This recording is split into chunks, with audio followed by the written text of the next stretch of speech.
অখিল গগৈ এটা সিটত আগত আছে ঢিঙত, কিন্তু লুৰিণ এটা সিটতো আগত নাই, কিন্তু অখিল গগৈ ঢিঙত আগত আছে, সেইটো সত্য। যোৱাবাৰ এইটো জিকিব বুলি ভাবিছিলো, সেইকাৰণে ভগৱানৰ ওচৰত আৰু নাজিৰা ৰাইজৰ ওচৰত এৰি দিছো। ইয়াৰো মানে কি হয় ৯৯ পাই পৰি যায়, সেইকাৰণে এইবাৰ যাতে নাযায়। কিন্তু এইবাৰ মই দেখিলো আহাৰ আগতে পুষ্পবৃষ্টি হৈ আছিল, মিটিঙৰ টাইমত এবাৰ বৰষুণ নাই, তাৰমানে এইবাৰ ভগৱানে JMMক মই ঝাৰখণ্ডত মই বহুত দিন থাকি আহিছোঁ, ঝাৰখণ্ডত একোৱে নাই কৰা। হেমন্ত সোৰেন ইয়াত অহাৰ কাৰণে মই ভাল পাইছোঁ। এটলিষ্ট এইবাৰ মই গৈ ক'ব পাৰিম ঝাৰখণ্ডত যে আপুনি অসম মালা দেখি আহিলে, ডাঙৰ ডাঙৰ ব্ৰিজ দেখি আহিলে, ঝাৰখণ্ডততো কিবা এটা কৰক। এতিয়া তেওঁতো একোৱে কৰা নাই ঝাৰখণ্ডত। আপোনালোক গ'লেতো তাত আচৰিত হৈ যাব। প্ৰিয়ংকা গান্ধী কিয় আহিছিল? কাৰোবাৰ বিয়া খাব? কিয় আহিছিলে নাজানো ন। দেৱব্ৰত শইকীয়াৰ কাৰণে এইবাৰ প্ৰচাৰ চলাই লাভ নাই। মই ভাবিলো কিবা প্ৰিয়ংকা গান্ধীয়ে কাৰোবাৰ বিয়া বাৰু খাব আহিছিল নেকি। মিটিঙত আহিছিল, কোনেও গমেই নাপালে দেখোন। ভালকৈ মিটিংটো নহ'ল নেকি?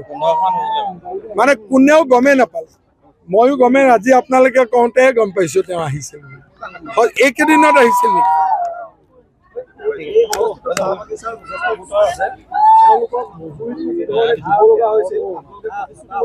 নাই নাই, 136 আছিল কংগ্ৰেছৰ দিনত।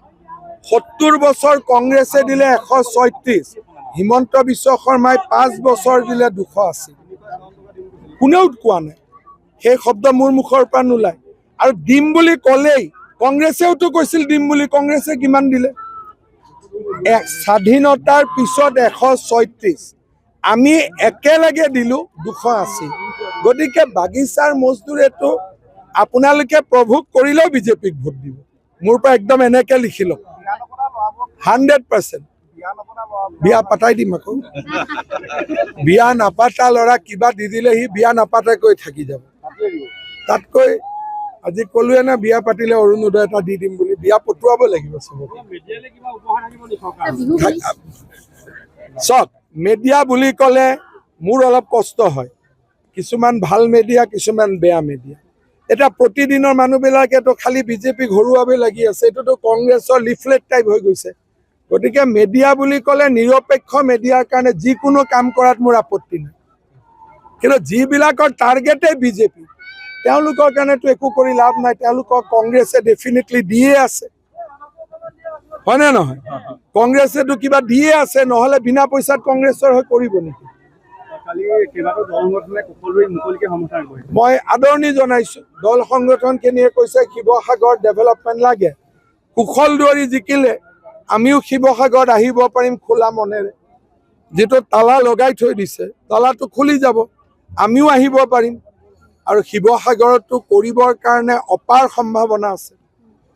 খালি শিৱসাগৰৰ এটা কেতিয়াবা প্ৰমোদ গগৈক জিকায়, কেতিয়াবা অখিল গগৈক জিকায়।